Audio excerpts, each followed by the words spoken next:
In the early 1880s, a young man by the name of Arthur Conan Doyle finishes his medical studies at the University of Edinburgh and decides to take up his professor's offer to become the outpatient clerk at his medical clinic.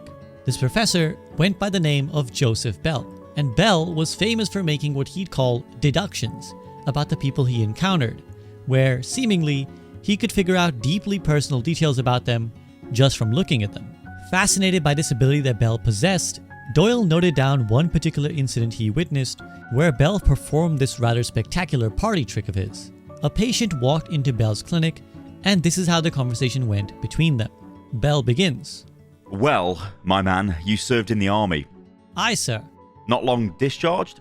No, sir. A Highland regiment? Aye, sir. A non-com officer? Aye, sir. Stationed at Barbados? Aye, sir. Bell then proudly turned to his observing students, who were in awe of these incredible insights, and explained.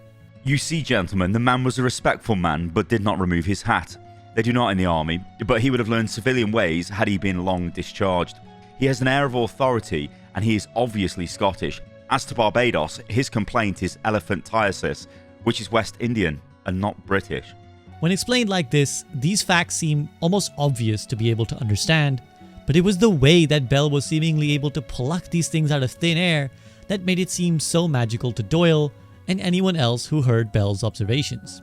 Doyle was so inspired by this ability that he would go on to write a series of books featuring a fictional detective who possessed even greater powers of deduction, Sherlock Holmes. I don't need to tell you that Sherlock Holmes was a landslide success and always has been since it first rose to popularity, and it defined not only the genre of crime fiction, but stories of crime have only gotten more and more popular. Today, any number of crime shows, whether they be police procedurals like CSI and Law & Order, detective shows like Hercule Poirot or the newer retellings of Sherlock Holmes, and a new phenomenon, true crime. Stories like these are constantly dominating our media in the form of films, TV shows, books, and podcasts. But why are they so successful?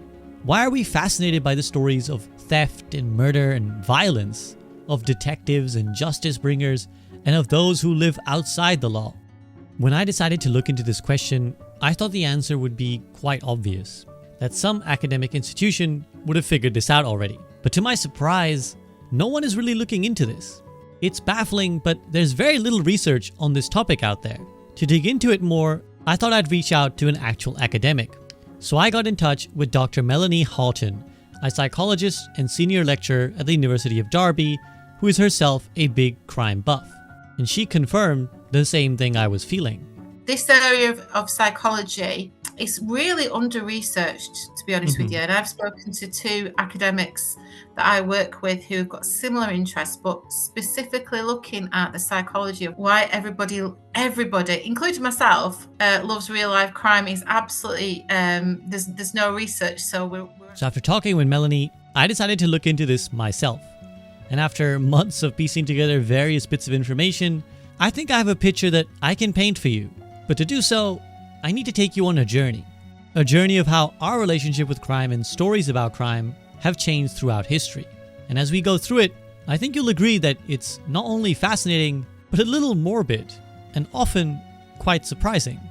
Along the way, we're going to learn about true crime's origins in the 1600s, invention of the police force in the 1800s, and also about something called the just world theory.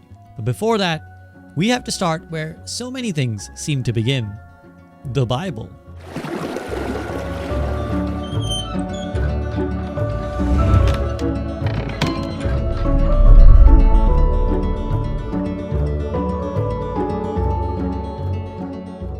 To understand humanity's obsession with crime, we're going to look at how our relationship with crime stories has evolved throughout human history. It shouldn't surprise you to know that we've always been drawn to stories about criminals and evildoers, but our interests have changed in some really fascinating ways over the years, and yet stayed the same in some ways too. Also, there's two distinct areas we need to talk about: crime fiction and true crime. These two both inform each other, so I'll be touching on both as we go. Early on in human history though, these two things were basically seen as the same. The stories that people were given were meant to be taken as real, or if not literally real, then could be real.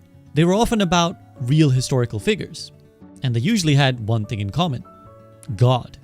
When it came to crime in the ancient age, God was the thing that set everything right.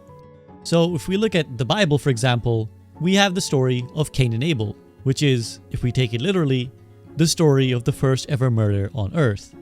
Cain and Abel are the first two sons of Adam and Eve, and they both give an offering to God. Cain was a farmer, while Abel was a shepherd, and God preferred Abel's offering over Cain's. Jealous of this, Cain murders his brother Abel and is then sentenced by God to wander the earth as an exile and is given the mark of Cain. This mark is to prevent others who see him from killing him, since the mark indicates that anyone who would do so would be punished sevenfold by God. This is a theme that would continue for a long time in the Western Christian world. Any tales we did hear about crime usually involved the wrongdoer being severely punished by God, either directly or indirectly, and God is supposed to be the only one who hands out justice. No one else. Vengeance is mine, said the Lord, and all that. This served as both a warning and a reassurance. For believers, it was a reminder that believing in God and carrying out His will was the way to avoid His punishment. If you were just, God would be just with you. And if someone met a gruesome fate, well, it's probably because they were unjust. It solidified the social order of justice that Christianity wanted to emphasize. And conversely, it was a warning too. If you were to be a non-believer or to defy God's will, you would be punished. And usually in very violent and extreme ways. Death, mutilation, torture, exile, entire bloodlines being wiped out. These were all fairly common outcomes for people who did wrong in the early stories we were told about crime. Now, we will have to make some sweeping generalizations for the sake of time in this video, so we'll just say that this stayed roughly the same for quite a long time, as faith in religion remained largely unquestioned. But not long into the Middle Ages, we start to see the emergence of the state's justice. In England, for example, we begin to see the creation of judges and courts in the 1200s, before which people would often settle disputes in trial by combat or by doing tests of faith to prove their honesty.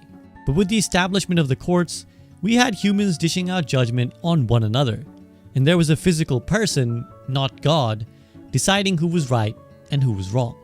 Of course, this was done in totally arbitrary ways still. There was no evidence presented at trials. It was still a lot of he said, she said. And so that did give people a lot of pause about these judgments. They didn't want to take matters into their own hands because they knew it would be a sin to do so, but they weren't always sure that the courts were doing it right either. And so what we see in the stories of crime around this time is a reflection of that anxiety. And indeed, this is true for almost every period we'll cover. The stories we tell about crime usually say a lot about what people in that time were really anxious about, or at least were thinking a lot of. In this case, we see the emergence of Elizabethan revenge tragedies. Around the time when Shakespeare was putting on plays, we would get a lot of stories of revenge. These were tales where the main character was either personally wronged or witnessed a great injustice taking place. And so, in order to fix that wrong, they would go to great lengths to get their own justice, usually by murdering anyone involved in the wrongdoing. Think like a ye olde John Wick. One of the most famous examples of this kind of story would be Shakespeare's Hamlet. In Hamlet, the titular character of Hamlet starts the play by being confronted by the ghost of his dead father, who tells him that he's been murdered by his brother, Hamlet's uncle, who has become the new king now. This is where we see that societal anxiety start to manifest. Remember, around this time, it was the role of the state or the crown to punish crimes. But what happens when the state fails you? And in this extreme case, the king himself is the person doing the crime. Well, that's where the need to enact personal revenge comes in. First, Hamlet has to prove the king's guilt. But this is hundreds of years before the invention of detectives and forensic science. So to judge his uncle's guilt, he puts on a play about the murder of his father, and when his uncle storms out angrily, Hamlet becomes convinced that his uncle is guilty and needs to be killed. Not the most sound of reasonings, but hey, they didn't have a lot to work with at that time. In the end, Hamlet is able to get justice for his father in the sense that he kills his uncle. But you couldn't just tell a story at that time with someone committing murder and then getting to live happily ever after as a hero. Remember that vengeance like this was a sin, more so than it was problematic as a crime. So as with all Elizabethan revenge tragedies, The main character who enacts this vengeance ends up themselves dying or committing suicide or something along those lines. That way, the initial injustice is corrected, but also the corrupted sinner is met with an appropriate punishment that aligned with Christian morality. So in Hamlet, Hamlet is also killed by a poisoned dagger, and it's only in his dying moments that he's able to get his revenge on his uncle by killing him. So as I mentioned, these stories of crime speak to the anxieties people had at the time, namely that God wasn't always around to punish evildoers, and neither was the state. So what happens if you have to do things yourself? But soon enough, a huge cultural shift was about to emerge that would also change the stories we'd consume as humans. And it happened long before podcasts were ever a thing.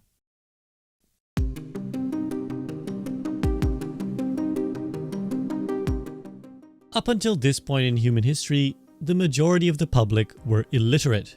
That is to say, they couldn't read or write. And on top of that, books and literature weren't exactly readily available. This all starts to change with the invention of the printing press in the 1400s. In the decades and centuries that followed, it brought with it an increase in literacy rates, and more importantly, the publication of vast amounts of literature. For reference, in the late 1400s, 10% of men in England were said to be literate, and by 1754, that number became 60%. One of the biggest explosions in literature around this era is in something that we might view as the birth of the true crime genre: broadsides. Broadsides were basically cheap magazines or newspapers that told sensational stories, often about criminals or other scandals of their time. These would print fiction stories too, which we will talk about in a minute, but especially the detailings of real-life crime were so popular that broadsides would sometimes sell millions of copies. To give you an example, one story that captured the reading public's hearts and minds comes from the late 1800s in America. Andrew Bourdain and his wife Abby were hacked to death in their home in Fall River, Massachusetts, and it was their daughter Lizzie who was arrested for supposedly committing the crime. Broadsides at the time spread this story like wildfire, making it a public sensation. Lizzie's arrest and prosecution became known as the trial of the century, 100 years before the O.J. Simpson trial would be given the same title. And some sources say that this was even more popular at its time than O.J.'s was, but we'll get to him soon enough. People were following the trial at home, reading all about it, and it was the hot topic of discussion at parlors or wherever else people met at the time. After Lizzie was acquitted, the American Advocate of Peace, a publication of the time, declared her arrest and trial an extreme of injustice based on police ineptitude. And the New York Times similarly called the acquittal of this most unfortunate and cruelly persecuted woman a condemnation of the police authorities of Fall River. So as I said, there were also broadsides that published fiction work, and in the UK, these were called penny dreadfuls, cheap print works that were meant to entertain the young masses.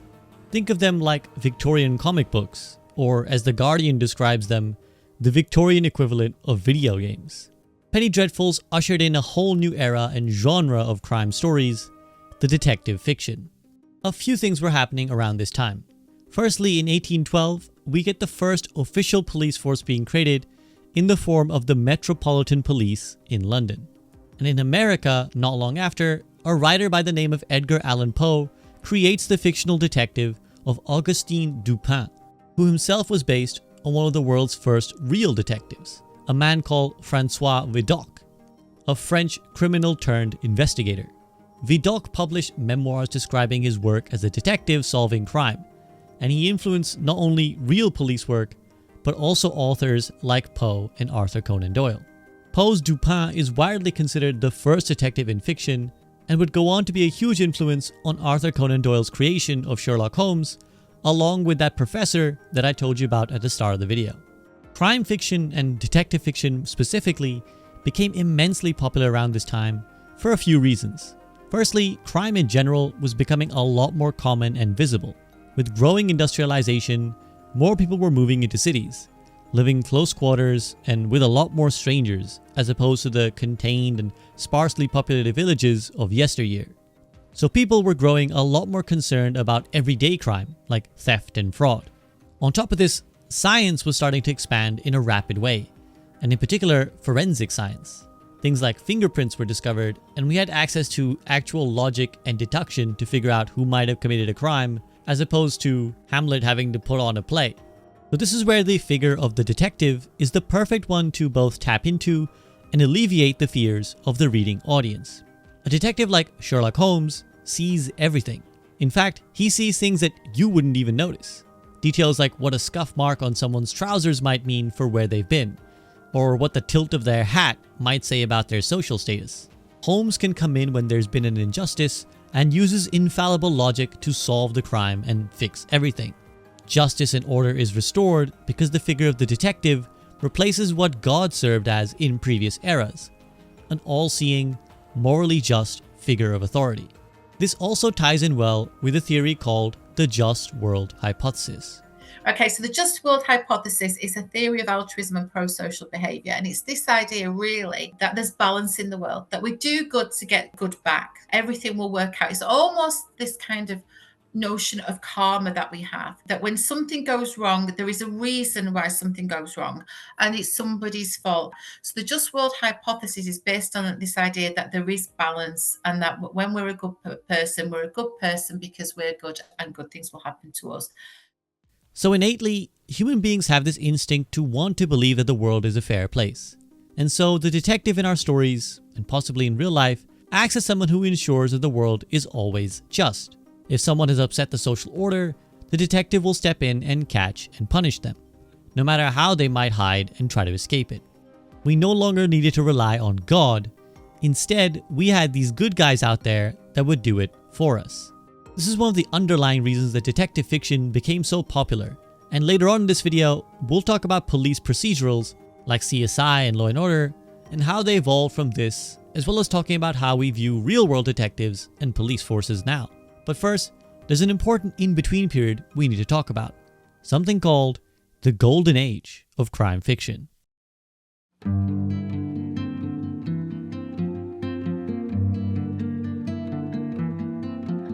If by now I haven't done a good enough job explaining to you just how popular crime fiction was and has been, allow me to fix that. Agatha Christie, probably the most famous crime author of all time, is also the best-selling fiction author of all time. The only thing that's outsold Agatha Christie is the Bible.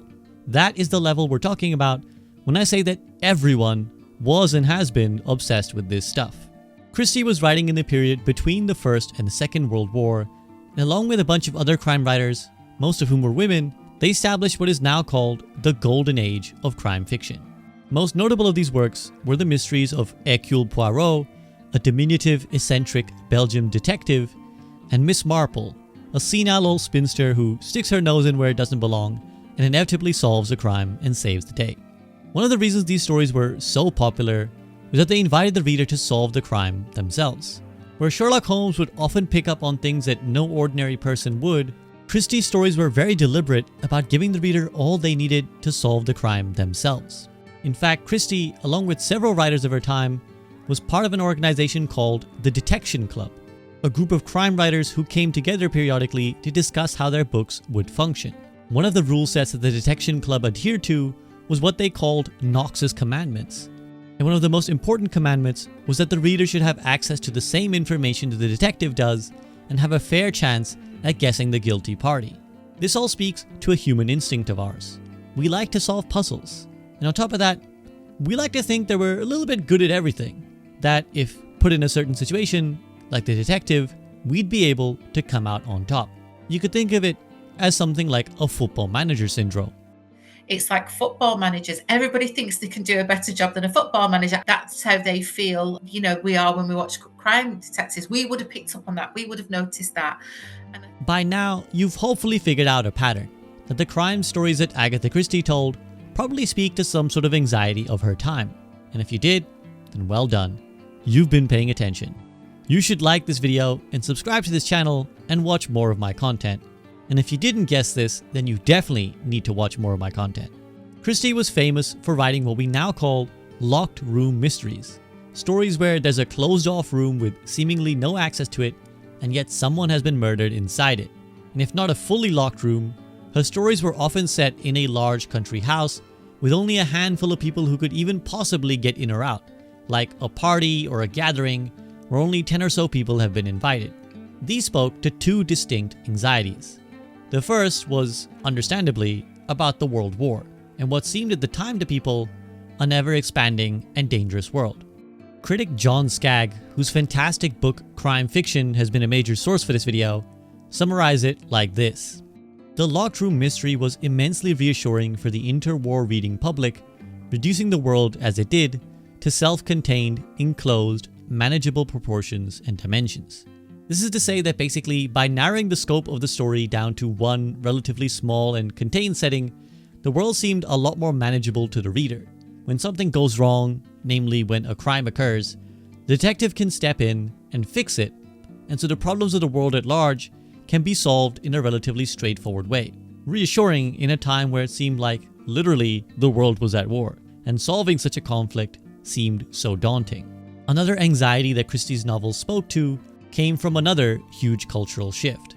People were moving away from the countryside at greater and greater speeds, and also there was much greater social mobility. The noble and aristocratic class were starting to hold less and less power than they had ever done before. So, by setting her stories in these lavish country manners with ultra-rich upper-class guests, Christie was able to create a fond, nostalgic feeling for a simpler time gone by. One that maybe never existed, where everything was green and beautiful, peaceful and idyllic, and when something does disturb that peace, it's quickly fixed by the lone figure of the detective. There is, however, a third and slightly more alarming anxiety that Christie's novels illuminate, one that will lead well into the kinds of stories that we are now way more familiar with, the idea of the criminal among us. It would have been very easy for Christie to make the criminals in her novels some sort of outsider, the angry poor butler, the black or brown immigrant, some stranger with murderous lust. But importantly, the criminal was almost always a part of the upper class society where the murder took place. They were always one of us, and the solution to this was to have one of us watch for and fix the problem. Both Miss Marple and Hercule Poirot are the kinds of people who quietly observe and then pass judgment.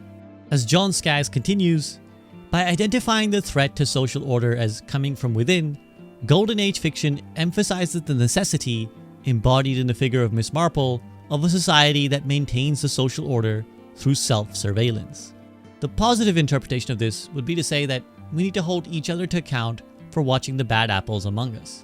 The more cynical interpretation is that Christie was speaking to and exploiting a societal fear that even our friends and neighbors might secretly be plotting behind our backs. This idea of self-surveillance would start to become a lot more popular in the kind of works that define our modern age of crime fiction.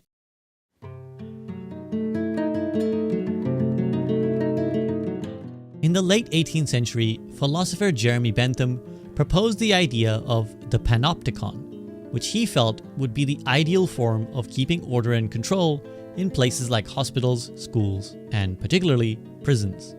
The idea of the panopticon is that there's one observation tower in the middle of an area, manned by a singular person. Surrounding this tower are the people you want to control. In this case, let's say prisoners. These prisoners would all be in cells in a circle around the central tower, and they would all be observable at any point in time by the person inside it. The idea behind the panopticon is that the prisoners would never know if they were actually being watched or not, since it would be impossible for one person to keep an eye on the entire 360 degrees around them. But the prisoners would have no way of knowing if the guard or watcher was looking at them because, well, they could be. So in essence, they had to behave as if they were constantly being observed. The result of this is self-surveillance and self-policing. The prisoners have to check their own behavior for fear that the guard in the center might be watching and ready to punish their misdeeds. In his 1975 book, Discipline and Punish, philosopher Michel Foucault argued that although we didn't literally adopt this panopticon, we ended up becoming a society that was essentially constantly being watched. He argued that publicizing the investigative and judicial process and putting an end to punishment as a public spectacle created a judicial ideology characterized by constant surveillance. What Foucault was saying is that in previous eras, we would make a big show out of punishing criminals, but not out of how they were caught. Remember that public executions were considered a totally normal part of society and something people even enjoyed going to. Here's Charles Dickens talking about it in 1849, saying that he'd never seen a sight so inconceivably awful as the wickedness and levity of the immense crowd. But with the rise of the police, and particularly of detective and cop fiction, we began to learn more and more about how criminals are caught, and were given less of a spectacle of seeing them be punished. What this did was create a society which was always worried about being watched and about the possibility of getting caught. Remember that early in human history, it was God who was supposed to punish wrongdoing, and later it was individual agents of the state, and people worried that justice was something that they might have to seek for themselves as revenge.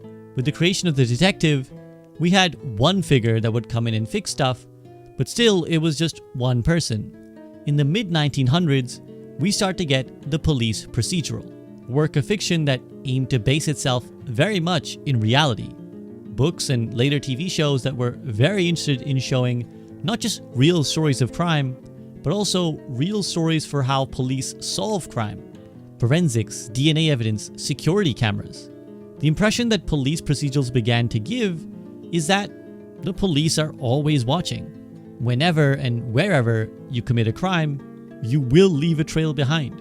There will be some clue, some lead that a team of highly trained, highly determined police officers will use to track you down and find you. In essence, this becomes like the panopticon that Bentham hypothesized about. We don't know if the police are actually watching us, but we have to believe like they might be, because there's a chance they are. As critics Winston and Milersky point out, the police procedural works on its audience to diffuse the potential for violent transgression by foregrounding the police and the wider judiciary system, and in doing so, the procedural becomes, over the course of its development, one of the most effective means of policing a society governed not by morality, but by fear of scandal, fear of punishment, and fear of its own capacity for criminal and amoral action. What this quote is saying is that, essentially, by publicizing things like police procedurals, you essentially have the most powerful form of social control. You spread a certain message in society that makes people police themselves, not because they're ethically worried about something, but because they're worried of being punished by the police. Now, while all of this sounds a little malicious and dystopian, it's also reassuring for a lot of people. One of the appeals of the police procedural is that we can watch from the safety of our living rooms and know that somewhere out there, the good guys are working hard to track down the bad guys and create justice in the world. If, of course, you view the police as fundamentally a force for good. One of the big reasons why shows like CSI and Law & Order have been so popular for so long is that they paint a reassuring worldview. It combines several of the concepts we've spoken about in this video. Firstly, it emphasizes the idea of the just world hypothesis, that the police are there as this almost karmic force to make sure that good people receive justice and bad people receive punishment. Secondly, it gives us that thrill of solving a puzzle. We can watch and try and figure out who did the crime or how the case will be solved, and we get to almost feel like we're a part of the action since we're seeing so much of the granular detail about how the crime is solved. We're a part of the team, one of the good guys working to solve mysteries and save lives. But where this idea has started to complicate more in recent years is with the emergence of true crime and the growing idea that maybe the police don't always get it right.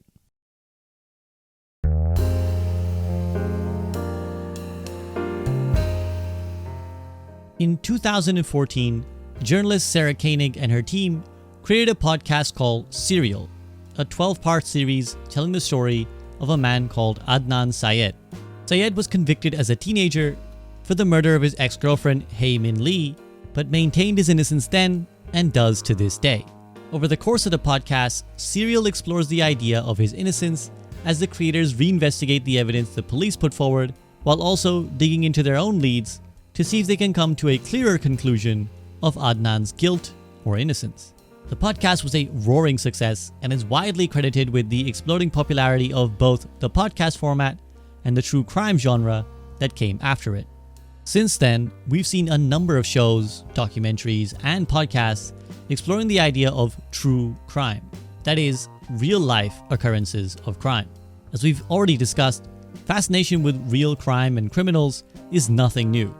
But what is different about modern true crime is a few key details. Firstly, we just have access to so much more information now than ever before. Whereas previously, the information you received on crime was secondhand at best, we now have access to tapes, interviews, and direct testimonies from criminals themselves. And in some cases, as with most works that explore instances of possible wrongful conviction, the quote-unquote criminal is usually a key contributor to the storytelling itself. Secondly, we've actually started to question the role of the police a lot more in recent times, both in terms of their competence and potentially their ethics. In the popular Netflix series Making a Murderer, for example, we learn about Stephen Avery, a man who was wrongfully convicted for one crime, had his innocence proven, and then was subsequently convicted of murder, with the show maintaining that he was quite possibly wrongfully convicted here too. Part of the narrative of the show is that the police were not only negligent in their work, but actually had it out for Avery and potentially framed him for the crime. Beyond just being compelling stories, we can explain the fascination for media like this with a few different cultural reasons. Firstly, we can be so directly involved with the crime itself in a way that we just never could before. Hearing directly from the victims and very often the criminals, we can almost start to feel like we're there and we're a part of it all. As we've spoken already, we like to solve puzzles. And so the mystery of a murder, either unsolved or one that took too long to solve, like in the case of serial killers who evaded capture for a while, we like to think that we could have done a better job. Going back to the football manager analogy, we would spot them. Ted Bundy was not identifiable. He was attractive, he was charming, he played on that to lure women. We like to think of our serial killers as, we can see the evil in their eyes. I think that what we do with that is very much like a moral comparison. It's kind of very Moscovici. He wrote a theory of social representations. And what we do like to do is when we're characterizing people, we like to make moral comparisons. And I think that's what we do with serial killers. We don't like to think of serial killers as being like us. They just are devoid of, we like to think that there is something wrong with them. Throughout human history, we've liked to believe that our instincts and hunches are correct, and even capable of spotting criminals. Whether that's Hamlet judging by glances whether his uncle is a murderer or not, or as Melanie points out, whether that's the 19th century phrenologists. The images that last of these serial killers are the ones where they look the most dangerous and the most identifiable. And that goes right back to 19th century criminology, when to spot a criminal, you measured the forehead and how furrow the brow was and how far apart their eyes were. We like to feel that we can identify somebody. We would see them and cross over to the other side of the street. For reference, phrenology was the Victorian era science that claimed that you could tell what kind of person someone was by the shape and size of their skull. Criminals, it was argued, had certain shaped skulls that would easily set them apart from normal people. Nowadays, we like to believe that we're more scientific than that, but we'd probably all rely on similarly flimsy ideas to base our judgments on. Whether it's a shifty look in someone's eye, or the tone of their voice being wrong, or a very common one you encounter, that they reacted strangely to the news of a death or a murder, all of it could be used as proof that this person was or wasn't involved in the crime in some way. All of this relates to the social comparison instinct that we all have, that we like to look at other people and think, not only am I better than this low-life criminal, but I could spot this one from a mile away, unlike the stupid detectives working on the case. And this way, we create a sense of safety for ourselves, that crime isn't something that would happen around us, that we'd spot it and sort it out, and only people who can't do that are the ones who end up being victims of crime. The other facet to all this is that while we do live in an era of hyper-surveillance where everything we do is potentially being watched, the same is now true for the police, who are under greater scrutiny than they've ever been since their creation. Several public incidents have brought into question whether the police force itself is corrupt, incompetent, or some combination of both. So for us, true crime stories like this can give us access to a different worldview than what we've gotten so far with crime procedurals, for example, where the police are almost always the good guys. Now there's one more area of crime, particularly true crime, that I want to cover as we head towards the end of this video. Stories of celebrities. Now as much as we like hearing about everyday crime stories, there's one thing we like even more. Stories where someone famous does something bad. This isn't always extreme like murder. It can just be things like stealing, drunk driving, or even ethically wrong things like having an affair, which isn't strictly a criminal act. But if there is something extreme like murder or sexual misconduct, then we seem to lap it up. As I mentioned earlier in this video, maybe the most famous example of this known to us is the trial of O.J. Simpson in 1995. I'm not going to go into too much detail about it, namely because it's a topic that I'm personally really fascinated by, and if I really start to get into it, then this will become the subject of a whole other video. If you are interested, there's tons of media covering the topic, from television series to documentaries and podcasts. I personally recommend The People vs. O.J. Simpson American Crime Story and the episodes from the podcast You're Wrong About, which cover this topic. But to quickly summarize for those who may be unfamiliar with it, and I'm looking at you Zoomers, Orenthal James Simpson was, in the 90s, one of the most famous men in America because of his career as a legendary NFL running back. But he shocked the world when he was put on trial for the alleged murder of his ex-wife, Nicole Brown, and the man she was with that night, Ron Goldman, in 1994. What followed was, by many accounts, the most publicized criminal trial in history. There was an absolute media frenzy around OJ's trial, and newspapers would offer tens, sometimes hundreds of thousands of dollars for the slightest bit of news, gossip, or testimony from anyone even vaguely involved with the case. To give you just a quick indicator of its popularity, in the incident of the infamous Bronco chase, where OJ fled down the highway for hours in a white Bronco car to escape arrest, reportedly 95 million people tuned into various channels to watch coverage of it happening live, while only 90 million people that year watched the Super Bowl. So why, is the question. OJ, Jeffrey Epstein, Amber Heard versus Johnny Depp. Why are we so fascinated by stories like these and other much less serious incidents of celebrity misdeeds? Well, Dr. Houghton thinks it comes down to a desire to feel superior to the celebrities. We might not have the money of these people, but we have more morals than them. We would never do that. We would never do this. We would never get away with that. So there is an element of that when we look at this kind of celebrity status, that it does make us feel better in our smaller lives. We have more morals than them. We're nicer people than them. What Melanie is talking about here is that, as human beings, we're wired from an almost evolutionary perspective to be constantly comparing ourselves to others. It's how we gauge our place in society. And it's easy to feel inferior to people like celebrities who often have so much more fame, power, money, and glamorous appearances than we do. So by indulging in stories of celebrities behaving badly, we can feel superior in some way, and feel almost reassured that behind the beautiful exterior, celebrities are actually just degenerates, and we're way better than them from a moral standpoint. On top of that, the social comparison that we do also gives us a sense of safety and distance. We can rationalize our fears of crime by saying that, well, that kind of stuff only happens over there, in the crazy celebrity world. It wouldn't happen to regular old me. Or we could do this with time and place too. That story of that serial killer, well, that was from the 80s. We wouldn't be like that now. Or it happened in that small town in X location. I've never even been there. In many ways, we revel in both the vicarious thrill of crime, but also use it to help us feel better about the environment immediately around us.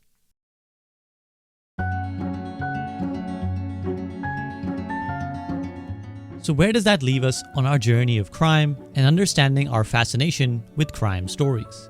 Well, hopefully I've painted a long and complex, but still interesting picture of why humanity is and always has been so obsessed with crime. Ultimately, I think that human beings by their nature are storytellers. We like hearing stories and creating stories. It's how we understand the world around us. And so it's only natural that as often as we tell aspirational stories about good and beautiful things in the world, we also like stories on the opposite end of the scale. Stories about the worst of humanity that can serve as warnings, vicarious thrills, and also just a reaffirmation that we're very good people because we wouldn't do things like that. I would love it if there was more clear and compelling research done into this topic. Lord knows it would have made my life much easier. But until and unless that happens, we'll have to settle for the various instincts, hunches, and theories that I've tried to piece together for you here. If you've made it this far in this video, then I hope I've at least earned a like and a subscription from you to this channel. And it would mean a lot to me if you watch any of my other videos, which I also pour my heart and soul and research time into. If you'd like to see me make more content like this more frequently, then please do consider supporting me via Patreon. The the link to which is in the video description, where you can also earn yourself various rewards. The direct financial help allows me the comfort of taking the time that these videos need to be properly researched, scripted, and edited. But what do you think about all of this? Why do you think we're so fascinated by crime and stories about it? Was there anything here that surprised you? Let me know in the comments below. And if there's a topic or a piece of media that you'd like me to cover, then drop that in there too. But for now, I'll sign off here and say, thank you for watching this video. Thank you for choosing to spend your time with me, and hope you have a great rest of your day, and I hope to see you very, very soon.